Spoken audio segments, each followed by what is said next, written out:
Good afternoon, everyone.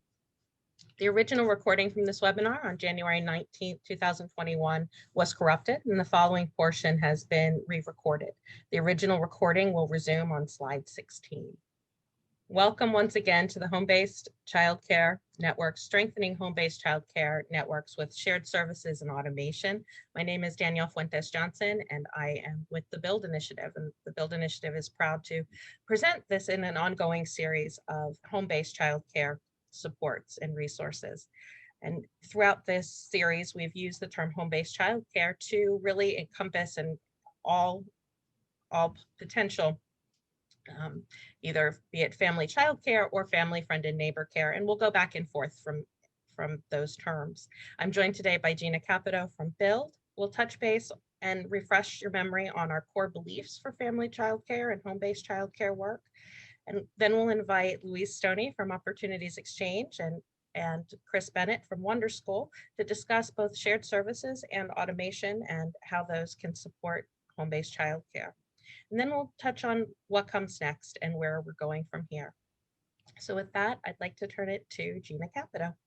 So as part of our family childcare work at the BUILD Initiative, we really center ourselves around 4 core beliefs. And we really support folks in thinking back, no matter what strategy or activity that we are embodying or thinking about adding to our state or local system, we really try and kind of touch back at these core beliefs to ensure that we are guided by these principles for how we approach the work, and that we also are really reflecting on how our current activities are aligned with these core beliefs. And we understand that this is somewhat of a continuum of work. We're not all in one place regarding the core beliefs, even within a given table of leaders or stakeholders, and we also acknowledge that states themselves or some of these concepts may be new, and so how you really reflect on where you are on them is critical. So what we're sharing now are the 4 overall core beliefs and sort of thinking about them at the highest level as a group together. So thinking about how family, friend, and neighbor, as well as family childcare, which we use those terms in somewhat interchangeably in order to allow you as a state or local to think about how you define home-based childcare, how you define family childcare, license exempt, family, friend, and neighbor. We are not imposing upon that a value system or a judgment on that, because we know your state systems define those things very differently within regulations. And so you see us using those terms interchangeably, and those are the settings that we're referring to. But one of the main things that we want to underscore is this idea that they're a part of the fabric of your mixed delivery system for early care and education. And so that's why that first core belief is so central, that you really think about that idea of what it means to be part of the mixed delivery system and how they are a core element of the mixed delivery system. Then moving on to the next core belief, that one really then focuses on thinking about, well, if this is true, that family childcare settings are a part of the mixed delivery system, a core element in the mixed delivery system, then the strategies and systemic components and supports for those providers should be resourced on par with the other settings within your mixed delivery system, and should be reflective of the resourcing that's needed to support family childcare settings in the same way that other settings are supported. And so that really takes us to getting into the nitty-gritty of how we put sort of our money where our mouth is, and whether we really believe in these concepts and carry them through with action. Then moving on to the third core belief, then we really want to be sure that all of these things, and you can see how there's some interconnection among the beliefs and that it's not a linear progression, that the strategies that are used to support and work with providers in family childcare settings are not just responsive to their needs, but also developed with intentionality around understanding and knowledge of the unique modality of care that is family childcare settings, and that it's not a center-based setting or a preschool, school-based setting approach that has just been modified for family childcare, but there's been real intentional thought and practical work put into what is the need of family childcare, because it is such a different delivery of early care and education to young children and their families. And then really critical to the overall systemic approach is then the number 4, which is really thinking at that systemic level of how the different federal initiatives, other funding opportunities are being leveraged in order to support that best practice approach on family childcare. And so this is alignment and intersection, this particular core belief, and how while you're focusing in and really ensuring intentionality and good deep thought on family childcare's needs, you're not doing so as family childcare as an island, but you're really thinking about how all of the other things that are going on within that mixed delivery system impact family childcare, and family childcare has a role in impacting them as well. And there's some possible opportunities there. So those are the 4 core beliefs at their highest level. What we do with the webinar series is really try to tie things back. So as we introduce, and today we're excited to be hearing from Louise Stoney as well as Chris Bennett speaking about Wunderschool and automation, we are really want to kind of acknowledge that with those core beliefs in mind, that all of the different strategies and ideas that are brought up through these webinars do link back to those core beliefs. And there's probably no question that shared service alliances in particular cut across all 4 of those core beliefs. We really drew out that core belief 2 and 3, even more so than the others, are things that shared service in thinking about that approach to supporting family childcare will really support you in advancing that these core beliefs. So that core belief around how family childcare settings are resourced on par with others, as well as using an intentional approach, which is core belief number 3, that is designed with family childcares in mind. And I think as Louise starts to unpack the fundamentals of a shared service approach, those things will become really clear and apparent, that sort of how you can tailor and build the shared service networks is designed with the needs of the providers in mind and reflective of what providers are bringing to the table and needing from their network. But it also is really thinking about what is the resourcing that's needed to do it really well for providers and ensure that you're meeting their needs in the form of resourcing as well, and that it's on par with the types of supports that other settings get as well. So just to quickly advance to slide 3, Danielle, so folks are seeing that 3rd core belief, which again is the idea that the strategies that are developed are intentional in their reflection of family childcare and really built with family childcare providers and leaders as the co-creators of the content. And I think that too is something that you find in talking and hearing more about how shared service alliances are developed and how they've been implemented in different locations. So without any other further ado, I'm going to introduce Louise Stoney to Opportunities Exchange to tell us more about strengthening home-based childcare networks via shared services. Great. Thanks, Jenna. Thanks, Danielle. So many of the people who are watching this webinar are familiar with me and with Opportunities Exchange, but if you're not, just a quick reminder that we are essentially a nonprofit consulting firm that is focused on transforming the business of early care and education. And we do so by not only supporting the development of shared services alliance and supporting leaders that want to develop new sustainable business models, but also by shaping public policy and finance, because we share the view of Build, that this is really about system building. But I think the most important thing that you want to know about Opportunities Exchange is our core values, our core beliefs. We believe that every director deserves an administrative team. They should not have to work alone. We believe that every teacher deserves pedagogical leadership. They should have time, paid time, to engage in reflective supervision with a skilled supervisor. And every child deserves a reflective teacher. So when we approach this work from the concept, when we think about staffed family childcare networks, we're really thinking about how can funding for networks, systems, coaches, supports make this possible. Because in a staffed family childcare network and in a family childcare home, a provider wears so many hats. So what you see at the top of this slide is our formula for success. Pedagogical leadership plus business leadership is what's required for high quality early care and education. And each one of those buckets has a lot of content, a lot of things. So many of us are very familiar with the pedagogical leadership bucket, all those things to support teaching and learning, child development expertise, coaching. We use the word classroom in a family childcare home. It would be obviously in the home setting. Teacher supervision, and in family childcare, you're talking about one individual who's the teacher, the director, the family support worker. So, helping them have the support they need. Child assessments, instructional leadership, so all those kinds of things, right? And then there's the business side, which is all those pieces that have to happen in order for a business to be successful. Enrollment, fee collection, fundraising, reporting, so all of those things. And quite frankly, the challenge in our field is that all of these things are done very often by one individual. And in family childcare, that one individual isn't just the administrator responsible for all of this. She's also the teacher, often the cook, the chief bottle washer, everything. So, so the other thing that's really important for you to understand is how we think about business leadership at Opportunities Exchange. And this is our mantra. If many of you know that I've worked in the field of early care and education policy and finance for over 30 years. And if I had to boil everything I know about finance into one simple picture, this is it.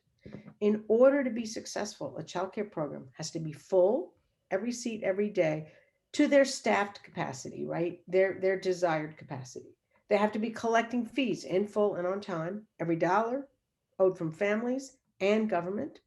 And their tuition has to cover their costs, so they have to be right-sized, or they have to have third-party funding to fill the gap. This is the bottom line for our childcare businesses. It's simple to understand, which is great. It's really hard to do. And typically, when folks work on business leadership, their first go-to is training. Well, if we just train the providers in business leadership, if we just train them in how to run a business, that's what we need. That's the right approach. And we've learned that training is not enough because providers just don't have enough time in the day. It's an overwhelming job. But even more interesting is this whole concept of the forgetting curve. If you're not familiar with this, I'd encourage you to Google it. It's actually fascinating research. And do you know that literally in 1 week, 90% of material that is taught in a one and done workshop kind of setting is forgotten? So for somebody, that to me, that's a really disturbing finding. And so we have to figure out how do we address it. And so shared services is fundamentally about addressing that by really thinking about delivering training and linking training directly to tools and resources and supports and staff that help providers do their job so that they're practicing what they're learning right away, which drastically reduces the likelihood that they'll forget. So the way that we think about shared service really is that the network hub becomes part of the solution. This right here is the most important part of the slide and the most different aspect of staffing a network from the Opportunities Exchange perspective. We don't think that networks ought to just be about training or coaching providers. We want networks to take off the shoulders of providers as much work as they can so that they're really getting in the boat and rowing with the providers. We call this power with rather than power over, shared power, shared decision-making. And you see in the pale green box, all the different kinds of things that can be scaled. There are a lot of different aspects of running a business that can be centralized, can be scaled, and can be supported by a back office, often through automation. So that is really the cornerstone of what we're trying to achieve. So what I want you to understand is what's unique about shared services. The first thing is that we are about empowering providers with tools for change. We talk about it as power with versus power over. So shared services is not about monitoring or judging or rating. It's about saying your business success matters and your business success is our business success. We often talk about getting in the boat and rowing with the providers so that everybody gets to the destination they want to be in. Shared services is uniquely focused on the iron triangle of early care and education finance. We measure success, we promote business metrics, very focused on the iron triangle of success because we want to see providers earning more money and able to stay in business. Thirdly, we embrace technology. In fact, we've become completely unapologetic about technology. We believe that if you're going to be a successful shared service alliance, you really must be using technology. And so we more and more are working hand in hand with technologists, and you're going to hear in a minute from Chris Bennett and about some of the partnerships we're doing with them. And then finally, we believe that time matters as much as money. Our goal isn't just to make sure that home-based providers and small centers earn a better living, but that they actually have reasonable lives, that they work shorter hours, that they have work-life balance. So as I said, technology is crucial for success. And so I'm going to turn it over to Chris Bennett, and he's going to talk more specifically about Wunderschool. We have worked in partnership with Wunderschool in a number of the alliances that we work with. And I noticed in one of the questions people asked about rural areas, and I just want to say we've found that working in rural areas is very possible with when you make technology step one. And the mobile, one of the things that Chris will talk about is that their technology is mobile first, which means you can run it off a cell phone. And even though people may have internet or challenges, we've found that almost everyone can make this work with a cell phone. So that's just a quick overview. We'll come back on for Q&A. I want to keep the presentation short so that we all have opportunity to talk. So I'm going to actually let Chris take it from here. Great. Well, hello, everyone. Name is Chris Bennett. Really excited to be here with you all today. Tell you a little bit about Wunderschool and the great work we're doing across the US and with Opportunities Exchange. So this is me here on the right, and I'm here with Yoli. So Yoli started a family childcare program in my community in Miami, where I grew up when I was a kid. My parents are immigrants from Honduras. I grew up in South Florida, and Yoli started a program that my sister went to for preschool. I went to for after school care, and it was a family childcare program. And I recently went to go visit her to show her, how the work that she did for my family inspired the creation of our company, Wunderschool. And this is a photo of her in the early days of her running her program in Miami. And when I moved to the Bay Area about 11 years ago, about 5 years in, I kept hearing from my friends that they were having a hard time finding childcare. And I didn't understand why they weren't, utilizing the family childcare programs in the area, because I had such a positive experience with family childcare and, thought it would be a really good opportunity to explore it. And what we found was that the best way to learn about, home-based childcare was to actually assist in the creation of one. So this is a home where, the first Wunderschool was created, where we worked with a provider, a director, to start her program. She, we worked with her to hire her assistant teachers, to set up her environment, to get licensed, to set up her website, to help her get her first enrollments, how to events, how to do a productive tour, how to create a handbook.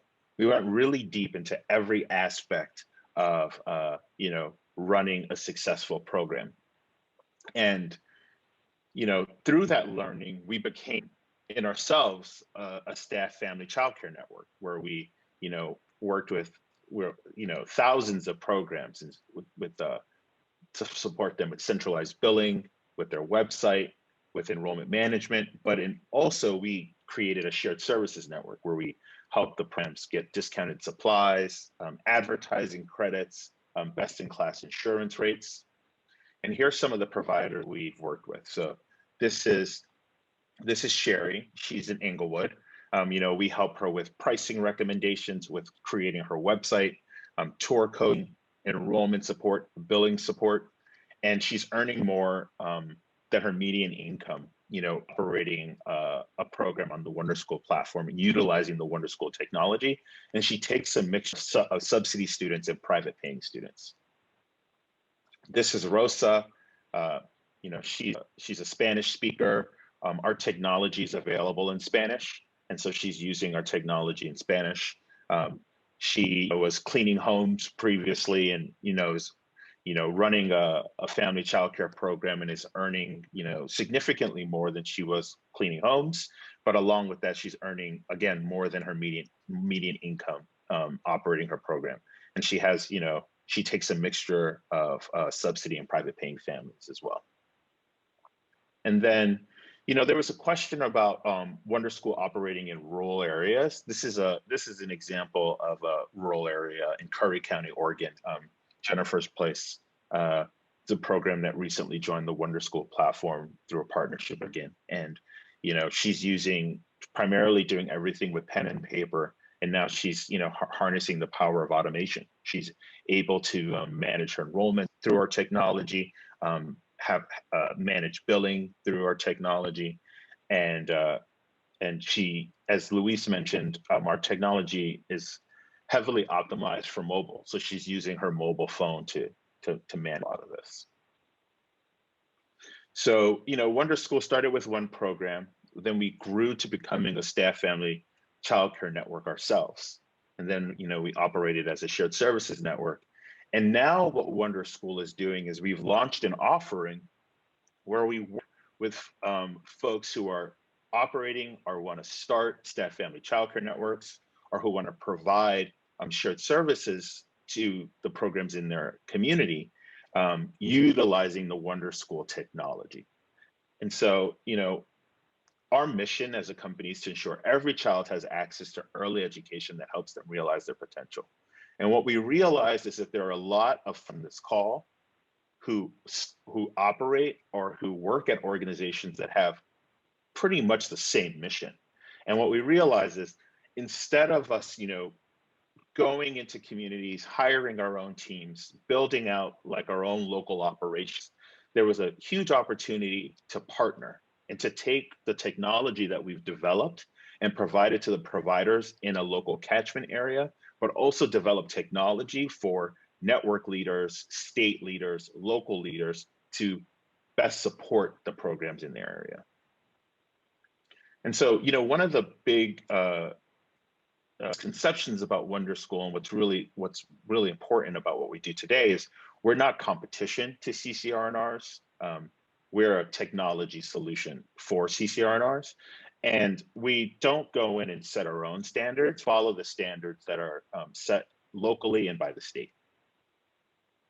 And so our solution is an end-to-end solution for family childcare providers in small centers. So that's another big update. If you're familiar with Wunderschool, we work with small centers today. And we partner with individual providers, families, and childcare network leaders to increase the health of the childcare landscape on the ground. And right now we're operating in 18 states. We have over 1,500 engaged providers on the platform. And to date, we're working with, we have 13 state and local partnerships, and it's great to see a number of our partners on this call. And the way we support providers is we help them with a website, we help them with marketing their program, we help them with managing tours and enrollment, we help them maximize their enrollment, we help them with tuition and time management, we help them with revenue and expense tracking and parent communication. And what we're able to do is gather all of this data and then share it back out with the network leader. And when I say network, I'm referring to anyone who's working with a large number of childcare programs in a certain catchment area. And so here's a little bit about what the product looks like. And I'll make this clear. I'm not going to go very deep into the product on this call, just because of time. But if anyone is interested in scheduling a demo or wants to learn more, you can just email us at hello@wunderschool.com, and we can schedule time to walk you through the whole product, either on an individual basis or for your whole team. But every childcare program on our platform gets a website that's optimized for search engines, so parents can find them through Google. The provider can go and change their site any way they'd want to, so that the right messaging shows up or the right photos show up. And then parents are able to go to the site and schedule a tour automatically using our technology and send a message to the provider utilizing our technology. And then we provide backend support that the provider is able to use through their mobile phone and also through a desktop computer. And so we're often hearing that folks are looking to buy computers for folks so that they can utilize automation technology that they're purchasing for the providers. What's great with Wunderschool is you can just roll this out on an iOS or Android device. And so the providers are able to manage tuition, manage expenses, staff management, tour scheduling, daily updates and parent communication utilizing the Wunderschool technology. You know, the providers on our platform are able to get support through an online community of practice, and they're able to get access to individuals like Tom Copeland, who has his own channel in our online community of practice, and they're able to get support from a business standpoint, from a taxes standpoint, directly from Tom. Tom will often just put his phone number in the chat, and people will just hop on the phone with him. He's great. And then from an impact standpoint, the data just speaks for itself. Wunderschool programs have a higher likelihood of staying open than a non-Wunderschool program. You know, post March 2020, when we had issues with COVID.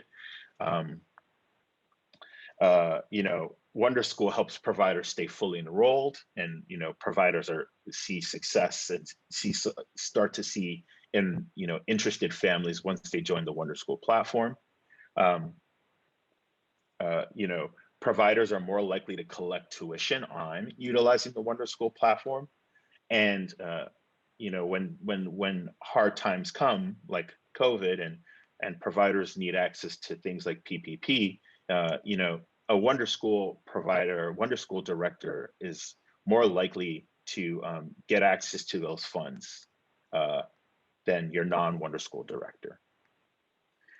We're really big on data. And so all of the Wunderschool directors, any director utilizing the Wunderschool platform gets a lot of data around what's going on in their program. They're able to see page views, they're able to see how many people are interested in their program, how many people are enrolling in their program. They're able to get visibility into feedback that parents are leaving. And then we're also, you know, connecting into different states' QRIS systems to help them get more feedback around how they're, you know, performing there. And when you're a network, you're able to utilize the data that we're gathering on an individual program basis and get real-time supply and demand data, so that you can best, if you're, for example, an R&R, you can best match parents with programs. You get infrastructure to power your shared services alliance, and you can move to, as Luis was saying, a tier 3, to offering tier 3 services. You know, first in its kind access to data. We're constantly hearing from folks that it's just really hard to get the data to do your work. And with Wunderschool, you know, we're heavily invested to helping you get that. And this allows you to make data-informed decisions. And this is just, you know, reinforcing the idea that Wunderschool can help you become that tier 3 organization. And you know, there's a lot to cover here that we would love to go through if you have additional questions at another time. And so, you know, one of the ways folks are thinking about Wunderschool is you can think of it as an all-in-one solution for your state. And you get access to triple bottom line here, where the providers are able to get access to the technology. The parents are able to utilize the technology. And then the leaders who are supporting the childcare programs on a local level are able to get access to technology to help them support these programs and data to help them make informed decisions. And you're able to do this, you know, at a statewide level. And so, you know, our vision is that childcare is a public good.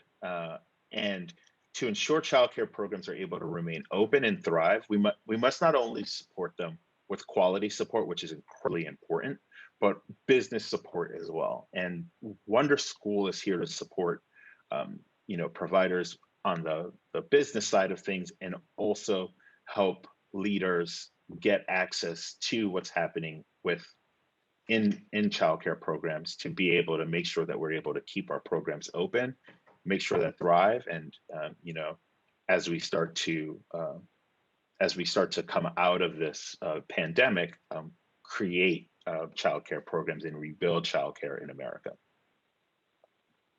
And so as I mentioned earlier, if you have any questions, you can just email us at hello@wunderschool.com. And thank you for the time. Thanks so much, Chris. There actually are lots of questions. I know both you and Louise have been doing a great job of integrating them in. We also had some questions folks sent in advance. So let's start processing through some of the questions and see how we can help folks kind of see.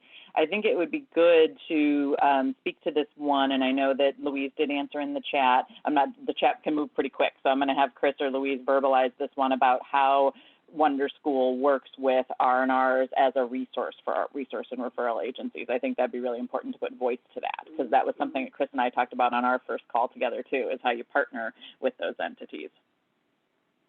Great. So we are, R&Rs across the country use different technology.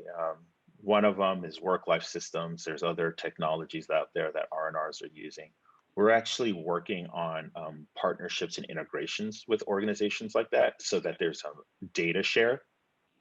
And then another thing that we're doing is R&Rs more and more, and Louise can talk about this as well, are looking to provide more shared services support and more business support to the programs that exist in their respective catchment areas.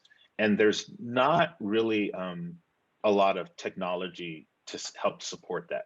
And so that's where Wunderschool is coming in and helping an R&R leader get access to real-time supply and demand data from all of the programs in their area, so that they can help parents that are coming in that are looking for childcare know which programs have openings from an infant standpoint or from a toddler standpoint.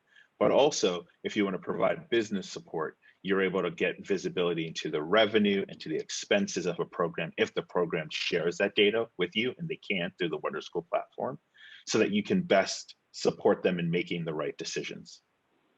Louise, did you want to jump in too on the partnering with R&R? I think that Chris has covered it. We do a lot of work with Chris as well as with other vendors. We totally believe that R&Rs need to be partnering with these technology vendors to actually strengthen their work. And we think there's just a huge, huge opportunity. So we work very hard to get to help R&Rs see that this is actually an opportunity for growth for them and not a competition. And there are lots of R&Rs all across the country that are doing stellar work in this area. There's another question that actually ties to a couple questions in the chat. So I'm going to tie a couple things together and start with you, Louise, and then see if Chris wants to jump in. There's a question about the idea of sort of which is your, what's the best community-based entity to be the lead or hold a hub or a network, a family childcare network. And I think that idea of thinking about that maybe there's not just one, right? And so I want Louise to speak to that a little bit. And then along those lines for both Wunderschool and thinking about staffed family childcare networks and shared service alliances together is how do they connect with QRIS? I think putting a little bit of voice to that, how it leverages those systems that exist within states could be useful for folks too. So clearly there is not one right, we at Opportunities Exchange don't believe that there's one right entity to do anything. The issue is what feels right in that particular place. Who do the providers trust? Who has the best relationship with them? And how do we actually partner together a variety of resources? As I said before, we are completely committed to technology. And so whoever leads, we believe that whoever leads a network of providers needs to embrace the value of technology, either by themselves stepping into this space or by partnering with someone else who can provide that vital leadership. But we think technology is really essential. If we're going to save providers time, if we're going to increase their revenue, technology is going to help us to get there. And in terms of QRIS, I think that there's lots of different ways to think about QRIS. And so let me give you the range. So first of all, quite a few folks are thinking about a lot of the pieces of shared services and technology as part of the incentive structure for QRIS. So we know that as you obtain scale and stability, you're much more likely to be able to succeed at QRIS. So let's make some of the support systems for QRIS linked to these tools. So we're leveraging resources from QRIS to help pay for some of this technology, to help pay for some of these supports. So that's really important. A second piece is, and this actually came up in some of the questions we got in advance. We know that a lot of these requirements in QRIS and in licensing are paper tigers for providers. It is crazy the amount of forms and documents and papers that you have to send. A lot of this still manually done and sent to multiple different agencies. We can address those issues, or I'm using the royal we here. Technology can address these issues. And one of the things that we've been doing with Wunderschool actually in states is to say, as you launch a Wunderschool partnership, let's start working intentionally with licensing, with QRIS to automate those forms. So that, and we're doing this right now in North Carolina. When a provider joins Wunderschool in North Carolina, and the parents start populating the forms to enroll their children, those forms are automatically populating the forms that are required for licensing. They're getting saved in a file that's then attached electronically to the provider file, and the state is now agreed that it's going to accept those electronic forms. So we're trying to streamline the licensing process as we work on automation. That's an example when I said before that Opportunities Exchange works with policy, finance, and business reform all at the same time, because we know that we can't succeed at the business reform if we don't make QRIS easier, if we don't make licensing easier, if we don't connect all those dots. So there's been a few more things in the chat going back and forth, and I want to raise up an example from my colleague in Maryland, Jennifer Nizer. I think Jennifer has a great example in the chat that I want to raise up that sort of can maybe start to help folks see how CCR&R's critical function within our state systems and our regions and our communities, Wunderschool, shared service alliances / staff family childcare networks actually come together. So what Jennifer's point is that she could see an R&R being used as the local staffed family childcare network, and that they would then utilize a platform. That platform could be Wunderschool. That's a vehicle to support that staffed family childcare network being delivered by the R&R to do more than what the R&R maybe is currently doing with providers, and to do it with more automation. So I mean, that's sort of an example of seeing it all together. And Jennifer, you're welcome. I don't want to put you on the spot, but you're welcome to come off mute if you want to add a little more voice to that as the state administrator as well. We'd love to hear from you, but I thought that your comment was kind of well placed with some of the questions that folks are struggling with around the idea of competition. I mean, one of our values that we all hold is that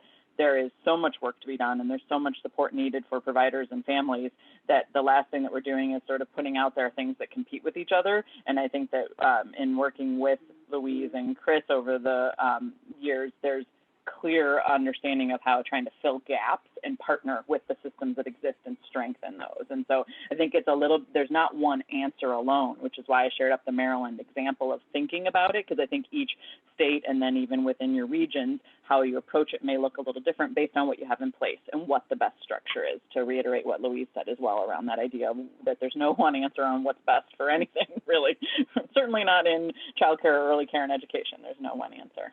I'm sorry, go ahead. No, I'm sorry, Louise.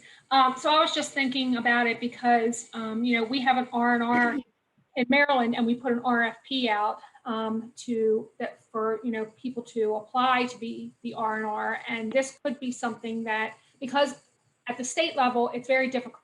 Procurement is a nightmare. So having the ability to be able to, so if a nonprofit or whatever agency says, yes, we want to be your R&R and we want to supply these centers in your different jurisdictions, and we are going to put in the RFP that we want to utilize something like Wunderschool in the R&R network, that could be a way of getting around the state having to be procurer, and the R&R, the people who are doing the R&R, to really start thinking about what are the best ways to support family childcare and small childcare programs in the different counties to utilize this kind of a platform. I mean, that's kind of where I was thinking about how it could kind of all come together and work together more cohesively than thinking about all these things as being separate things. So thanks, Gina. And actually, Jennifer, where I was going to sort of piggyback on that is there had been several questions beforehand, and it did come up in the chat too, about the link to the food program. And I think that's another great example.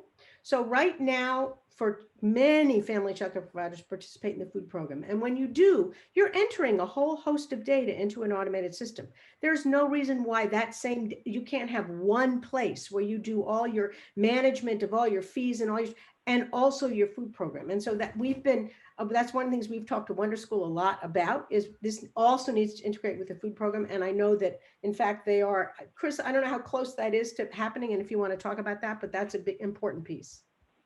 Yeah, so, through the work that we're doing with R&Rs and with state leaders, we're finding that often an R&R is a sponsor of the food program. And what we're hearing from those sponsors is that they want to support the childcare programs in their catchment area with shared services and with technology for automation as well. And so we actually built, we're announcing it shortly, but I'll share it with you all here. We're working with a technology provider of the food program, and we're integrating their technology with our technology so that a provider can manage the food program and all of the things I shared earlier in one place to make it really easy for the provider to operate their program. Jenna, there was also a question earlier on about business supports that go broader than just sort of, so I wanted to talk about that in general, because that's a big piece at Opportunities Exchange. We very much focus on business leadership and absolutely the Iron Triangle is our mantra, and Wunderschool technology can help providers succeed with the Iron Triangle, but that technology alone isn't enough. So what we do is we work with folks that are providing coaching and business training. We help them to think about how to chunk that coaching and business training into small bites, so that as providers are populating a website like Wunderschool or a tool like Wunderschool, they're also learning about business. Then they're pulling data from it. We work with the technical assistance folks. For example, in North Carolina, we're running a community of practice with the technical assistance folks. Many of them are from R&Rs. Some of them are from Smart Starts. They're all using Wunderschool. We're starting to pull data and look at dashboards and say, what do we know? How does that change the technical assistance that we provide? How do we become better business coaches? How do we better understand the businesses? We're also in some of the places we're working, Nebraska is one example. We're starting to delve into tax prep. For a family childcare provider and a small center, tax prep is a big part of their business success and their income. If you strategically file your income taxes in a way that makes you eligible for a variety of benefits, it can make a big difference. But lots of family childcare providers aren't filing taxes properly, don't really understand how to maximize the loss. So we're stepping into that space as well. So and then there's a whole other piece of business around subsidy, right? For providers that want to tap public subsidies or want to understand how to link to Head Start and Early Head Start. So I don't want to say that this is the only piece, but it is a crucial piece that links to a much bigger agenda around business support. Thank you both so much. And we knew that with this content, we would get a lot of questions and a lot of dialogue.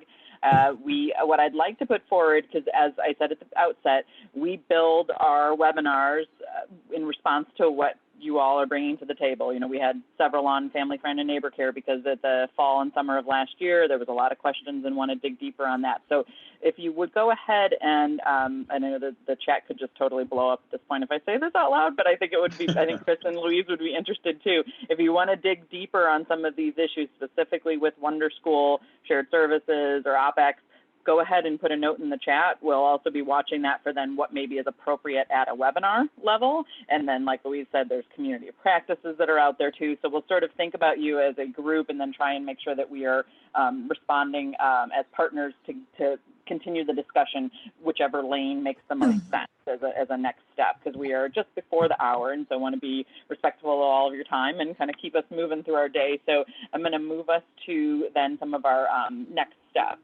And don't hesitate to also continue to put questions in the chat, because again, that also helps us inform and build and respond to you with content and then additional convenings that may be appropriate. So Jonathan, if you wouldn't mind sharing the deck again, we'll just hop to the last couple slides. which include covering what our next dates are going to be for the webinars, the pattern of the webinars, all of those types of things. So very appropriate to the conversation that Louise just took us to. Actually, our topic in March is going to be business supports for home-based childcare providers, because that is a question that's come up many, many times. So to see how interrelated all of these topics are, and there's not just one single lane to get in to sort of be addressing these issues. So we're going to be tackling and digging deeper into business supports. And that the date of that webinar is actually March 16th. So we are hitting a pattern for the webinars as far as the Tuesday that we're holding them in the month, and it's every other month for the national webinars. So we'll be sending out a registration link for that shortly, so you can get yourself registered for the March event. And yes, I can answer on behalf of OPEX, but if you go to the Opportunities Exchange website, you will see a map of shared service alliances across the country to get an understanding of what's in play, particularly if they've been supported through OPEX to build their shared service alliances. And then the other thing, so as we've talked about, that we want to make sure that you have access to all of us for questions, follow-up. So the next slide has email addresses for everyone. The recording and the slides for all of the webinars are always shared out through, after the event, you'll get an email with a link to go to access them, but then they're also on the Build website. So you always have access to any of the previous webinars. I know folks have missed previous topics, like where we covered shared service, or we covered staff family networks initially, and we kind of continue to cover that topic throughout all of our events, but you may want to look at some of the previous recordings and slide decks too for additional resources. So I just wanted to make sure that folks had access to those resources, and that will be, I can't say if the email for that will be coming out within the next couple hours, but I would say within 24 hours or so, you'll see an email from us with the link to the recording. Just got to trim the video and make it available online for you all. And so with that, if there's not any closing thoughts from Louise or Chris, I'm actually going to wrap us up a couple minutes early in order to get you all to your next meeting with a little bit of a break between. Thank you so much to both Chris and Louise. Any last thoughts? There's so many questions. I was like trying to go through and answer them. But again, if you want to email us at hello@wunderschool.com, or if you want to email me directly at chris@wunderschool.com, you can. And I'll gladly answer any questions you all have. Thank you so much for the time today. And we will, for our webinar participants, we'll make the chat available to both Chris and Louise, because there may be some specific questions that they can follow up directly with you all around, because they'll see your name with some of the questions. So thank you, everyone, and have a great rest of your Tuesday, and we will see you in March.